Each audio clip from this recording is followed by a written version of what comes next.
கும்பராசி கும்பலக்ன அன்பு சொந்தங்களுக்கு வணக்கம். நான் உங்க அஸ்ட்ரோ புவனேஸ்வரி. கும்பம் இன்னைக்கு ஃபேஸ் பண்ணிட்டு இருக்கக்கூடிய சுச்சுவேஷன் என்ன? குரு சூரியன் ரெண்டு பேரும் சேர்ந்து 6ஆம் இடத்துல இருக்கக்கூடிய பலன்கள் என்ன மாதிரியான காம்பினேஷன் நடக்க போகுது?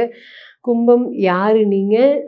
இந்த பலன்கள்னால ராசிக்கு 12ஆம் இடத்தை பார்க்கக்கூடிய குரு என்ன விதமான பலன்களை கொடுக்க போறாங்க? உங்களோட லைஃப் ஸ்டைல் அப்கிரேட் ஆகுமா இந்த குரு சூரியனால? 7ஆம் அதிபதி 6ஆம் இடத்தோட சம்மந்தப்படுறாரு. ஸோ நிச்சயமாக இது ஒரு பாசிட்டிவான பலன்களாக தான் கண்டிப்பாக இருக்கும். ஃபுல் வீடியோ பாருங்கள். ஃபஸ்ட்டு கும்பராசி அப்படின்னு சொல்லும்போது இனோவேஷன் எல்லாரும் ஃபாலோ பண்ணுறதை நம்ம ஃபாலோ பண்ண மாட்டோம்.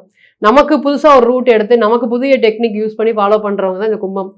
சனீஸ்வர பகவானுடைய செல்லமான பிள்ளைகள், அன்பான பிள்ளைகள், ரொம்ப அறிவான பிள்ளைகள், காலபுருஷனுக்கு 11ஆம் வீடு சந்தோஷத்தை மட்டுமே அனுபவிக்க பிறந்த ஜாதகங்கள் தான் இந்த கும்பம். இன்னைக்கு நீங்கள் கஷ்டம் அனுபவிச்சுட்டு இருக்கீங்க. பட் கும்பத்தில் பிறந்தவங்க எல்லாருமே கஷ்டத்தை அனுபவிக்கிறாங்களா அப்படின்னு கேட்டிங்கன்னா இல்லை. பட் இந்த பாஸ்ட் ஒரு 3 to 4 இயர்ஸாக தொடர்ந்து உங்களுக்கு ஸ்ட்ரகிள்ஸ் அப்படிங்கிறது ஏற்படுத்த இருக்கு. எஸ், நிச்சயமாக அதை ஒத்துக்கணும். மற்றவங்க ராசியை இதே மாதிரி அடிச்சிருந்தா அவங்கெல்லாம் வந்து பார்த்தீங்கன்னா திரும்பி எந்திரிக்கிறதுக்கே பழைய காலங்கள் ஆயிரும். பட் நீங்கள் திரும்பி ஸ்டாண்ட் ஆகி ஒரு அளவுக்கு சஸ்டெயின் பண்ணுற அளவுக்கு இன்னைக்கு வந்திருக்கீங்க. இன்னைக்கு இந்த கும்பம் இன்னைக்கு பாருங்க, இன்னைக்கு உங்களுடைய லைஃப் ஸ்டைல் அப்படிங்கிறது கண்டிப்பாக சேஞ்ச் ஆயிருக்கு. இன்னைக்கு நீட்டாக ட்ரெஸ்ஸான எலிகன்ஸான அப்பியரன்ஸோட இருக்கக்கூடியவங்க, க்ரௌடு என்ன பேசுது, ஊர் என்ன சொல்லுது அப்படிங்கிறதெல்லாம் யோசிக்காமல் பண்ணக்கூடிய ஒரு விஷயங்களும் இன்னைக்கு நீங்கள் பல பேருக்கு பதில் சொல்கிற மாதிரியான ஒரு விஷயங்கள் தான் நடந்திருக்கு. இன்னைக்கு என்னன்னு கேட்டிங்கன்னா, கும்பத்தை பொறுத்தவரையும் சந்திரன் ப்ளஸ் ராகு காம்பினேஷன். அப்போ ஒரு விஷயங்கள் கூட உங்களுக்கு பிடிச்ச மாதிரி ஒரு ஸ்டெப்பை எடுத்து வைக்க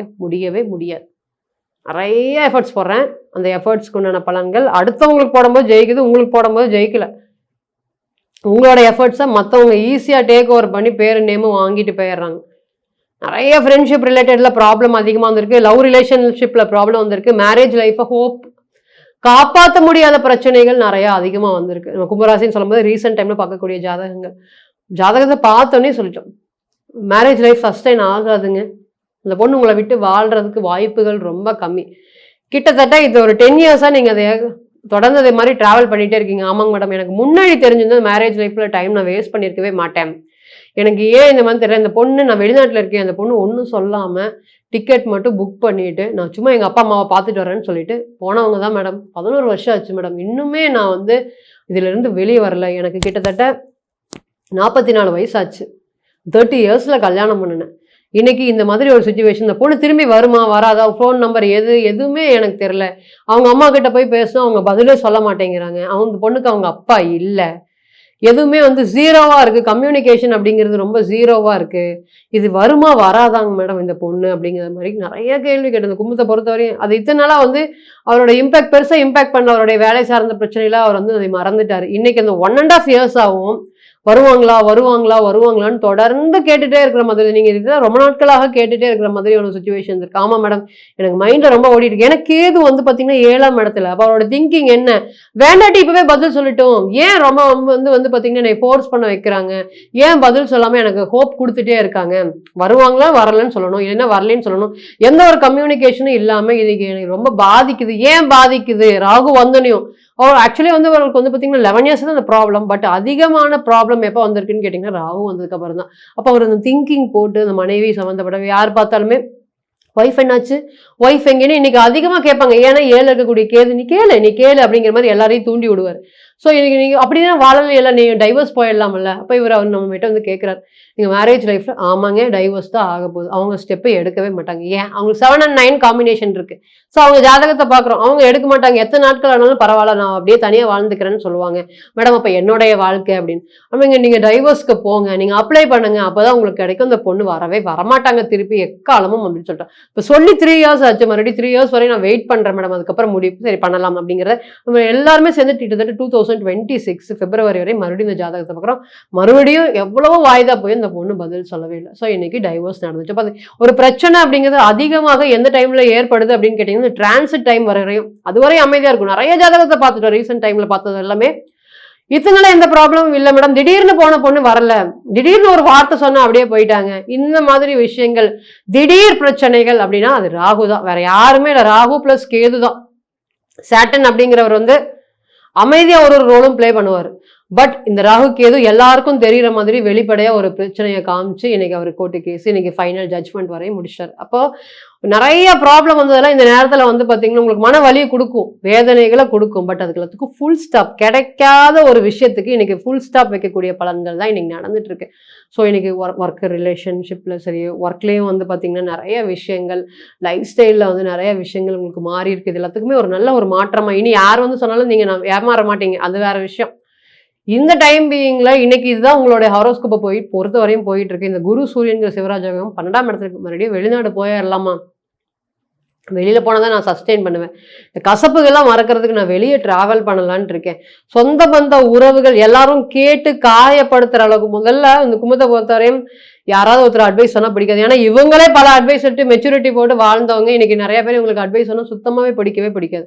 ஸோ இந்த அட்வைஸ் மட்டும் வந்து கேட்காம நிறைய பேர் கன்க்ளூஷன் சொல்றதுனால எனக்கு கும்பம் அப்படிங்கிறது வெறுமையான ஒரு சூழ்நிலையில இருக்கு. நீ ஏன்பா அப்படி பண்ணிட்ட, நீ கொஞ்சம் பொறுத்து போகலாம்ல அப்படிங்கிற மாதிரி நிறைய பேர் அட்வைஸ் பண்ணி, எஸ்பெஷலி பிஸ்னஸாக இருக்கட்டும், ஒர்க்கிங்காக இருக்கட்டும், யார்கிட்ட இருந்தும் நம்ம அட்வைஸ் எல்லாம் கேட்கக்கூடாதோ அவங்க கிட்டலாம் கேட்குற மாதிரியான சுச்சுவேஷன் நடந்துட்டு இருக்கு.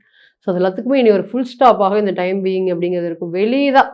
வெளியில போனா வளர்ச்சி அப்படிங்கும்போது இந்த குரு சூரியன்கிற 12ஆம் இடத்துல இருக்கிறதுனால, 12ஆம் இடத்துடைய பார்வை படுறதுனால ஃபர்ஸ்ட் கடன் பிரச்சனைகள் படிப்படியாக குறையும். கடன் குறைஞ்சாவே கும்பத்தை பொறுத்தவரையும் ஒரு ஸ்டெபிலிட்டி அப்படிங்கிறது குறைஞ்சிருங்க. இப்போ கடன் பிரச்சனைனால நிறைய ப்ராப்ளம் அப்படிங்கிறது இன்னைக்கு கும்பம் ஃபேஸ் பண்ணிட்டு இருக்குங்க. அந்த கடனுக்கும் உங்களுக்கும் சம்மந்தமே இல்லை, இருந்தாலும் அதுக்கு நீங்கள் பதில் சொல்லிட்டு இருக்கீங்க, அதுக்கு நீங்கள் பேசிட்டு இருக்கீங்க. அந்த குடும்பத்துக்காகவே வந்து பார்த்தீங்கன்னா வாங்கி கொடுத்தவங்க நல்லா வளர்ச்சி அடைகிறாங்க, நீங்கள் வாங்கி அதுக்கு ஹெல்ப் பண்ண போய் அந்த ட்ராப்பில் விழுந்து மாட்டிருக்கீங்க. அப்போ அந்த ப்ராப்ளம்லாம் இனி சார்ட் அவுட் ஆகுது.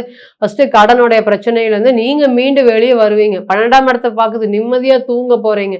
எக்ஸ்பென்சஸ் பற்றின கவலைகள் உங்களுக்கு இனி வரக்கூடிய காலங்கள் அப்படிங்கிறது கிடைக்காது. அதே போல் 6ஆம் இடத்தோட குரு சூரியன் சம்மந்தப்படுறதுனால ஒர்க்கிங் லைஃப் ஸ்டைலில் வந்து கண்டிப்பாக ஒரு இம்ப்ரூவ்மெண்ட், ஒரு நேமும் ஃபேமும் கிடைக்கவே மாட்டேங்குது. கடைசியில் ஒரு டீம் லீடர் போஸ்டிங் அப்படிங்கிறது இந்த நேரத்துல எல்லாம் உங்களுக்கு ஒரு லீடர் அப்படிங்கிறத எட்டிவே பிடிக்கவே முடியாது. நிறைய இதுக்கு எஃபர்ட்ஸ் போட்டாலும் அந்த ஃபைனல் ஜட்ஜ்மெண்ட் நான் தான் அப்படின்னு போய் உட்கார நேரத்தில் யாராவது ஒருத்தர் கூட்டு வந்து உட்கார வச்சுருவாங்க. அந்த மாதிரி தான் ஒரு விஷயங்கள் நடந்துட்டு இருக்கு. இனி உங்களுடைய பேரும் புகழும் ரெகக்னைசேஷனும் அங்கீகாரம்ங்கிறது கண்டிப்பாக கிடைக்க போகுது. இன்னுமே நிறைய மாற்றங்கள். 6ஆம் இடம்ங்கிறது வந்து பார்த்தீங்கன்னா வெறும் கடன் ப்ராப்ளம் மட்டும் இல்லை, இந்த கடனுக்கு பதில் சொல்லிட்டு இருந்தவங்க இனி இந்த கடனை திருப்பி வாங்கக்கூடிய டைமாக கண்டிப்பாக இருக்கும். ஸோ ஒருத்தர் கடன் கொடுத்துருக்கீங்க, அது கஷ்டப்பட்டுட்டு இருக்காங்க அப்படின்னு வாங்க முடியாமல் இருக்கீங்க, இனி அதை எல்லாமே திரும்பி வாங்க முடியும். இந்த 2ஆம் அதிபதி 6க்கு போகிறதுனால நிறைய பேச்சு சார்ந்த விஷயத்தில் ப்ராப்ளம் அப்படிங்கிறது அதிகமாக ஃபேஸ் பண்ணிட்டு இருக்கீங்க. சம்மந்தம் இல்லாமல் பேசுகிறீங்க, அது ஒரு பெரிய ப்ராப்ளமாக ஆயிடுது. அதுக்கு ஒரு சொல்யூஷனும் கிடைக்காம அது ரொம்ப நாள் நீண்டுகிட்டே போகிற மாதிரியான விஷயங்கள் நடந்துட்டுருக்கு. இனி அதெல்லாமே மாறப்போகுது. ஃபஸ்ட்டு சொல்யூஷன் கடன் சார்ந்த பிரச்சனை. 2வது தொழிலில் ஒரு ஏற்றம் அப்படிங்கிறது கண்டிப்பாக இருக்கும். பிஸ்னஸ் சார்ந்த ஒரு க்ரோத் அப்படிங்கிறது கண்டிப்பாக இருக்கும். பார்ட்னர்ஷிப் சேரலாமா, இந்த நேரம் கண்டிப்பாக பார்ட்னர்ஷிப்புக்கு அதிகபட்சமாக சப்போர்ட் பண்ணும். குழந்தை பேருக்கு குரு சூரியன்கிறது ஆண் வாரிசு, அப்போ இந்த ஆண் குழந்தைக்கு அதிகமாக இந்த நேரத்தில் சப்போர்ட் பண்ணும். எஸ்பெஷலி சொல்லணுமா, அட் லாஸ்ட் ஃபினான்ஷியல் மட்டும்தான் எனக்கு வந்து இம்பார்ட்டண்ட்டு. இன்றைக்கி அந்த ஃபினான்ஷியல் மட்டும் எனக்கு நல்லா இருந்தால் போதும்னு சொல்கிறவங்களுக்கு இனி ஃபினான்ஷியல் க்ரோத், நிம்மதியான தூக்கம், அன்வான்டான மெடிக்கல் எக்ஸ்பென்சஸ் இதிலிருந்தெல்லாம் ஒரு பெரிய விடுதலை கிடைக்க போகுது இந்த கும்பராசிக்கு. இன்னுமே ஒரு தலை சிறந்த பலன்கள் நடக்கும். இந்த டிரான்சிட் வந்து 7ஆம் இடத்தை பார்க்கும்போது இன்னுமே வந்து ஒரு யோகத்தை கொடுக்கும். 7ல் வரும்போது சூரியன் வரும்போது ராசியை பார்க்குற எல்லாத்தோட செட்பேக்ஸ் அப்படிங்கிறது திருப்பியும் மறுபடியும் கம்பேக் கொடுக்குற மாதிரி ஒரு டைம் பீயிங் அப்படிங்கிறது கண்டிப்பாக இருக்கும். இன்னும் இந்த பலன்கள் அப்படிங்கிறது பிறந்த கால ஜாதகத்தில் எந்த அளவுக்கு அடாப்ட் ஆகுதுன்னா அது தனிப்பட்ட ஜாதகம் தான். இது டிரான்சிட், இப்போ நம்ம சொல்லக்கூடிய விஷயங்கள் அனைத்துமே டிரான்சிட்டுக்கு உண்டான பலன்கள் தான். ஸோ டிரான்சிட்டை கொண்டு போய் பிறந்த கால ஜாதகத்தில் பொருத்தி பார்க்கக்கூடாது. நீங்கள் எந்த இயரில் பிறந்தீங்க, எந்த மந்தில் பிறந்தீங்க, எந்த டேட்டில் பிறந்தீங்க, லக்னம் என்ன, லக்னாதிபதி என்ன, நவாம்சத்தோடைய ஒரு கிரகத்தோடைய பலம் பலவீனம் ப்ளஸ் கோச்சாரம் தசாபுத்தி இதெல்லாமே என்ன சொல்லுது அப்படிங்கிறத பார்க்கணும். ஸோ தனிப்பட்ட ஜாதகத்தை நீங்கள் ஆலோசனை பண்ண விருப்பப்பட்டீங்கன்னா கீழே இருக்கக்கூடிய நம்பருக்கு கான்டாக்ட் பண்ணுங்கள். மீண்டும் ஒரு பதிவில் உங்களெல்லாம் சந்திக்கும் வரை உங்களிடமிருந்து விடைபெறுவது உங்கள் அஸ்ட்ரோ புவனேஸ்வரி. நன்றி, வணக்கம்.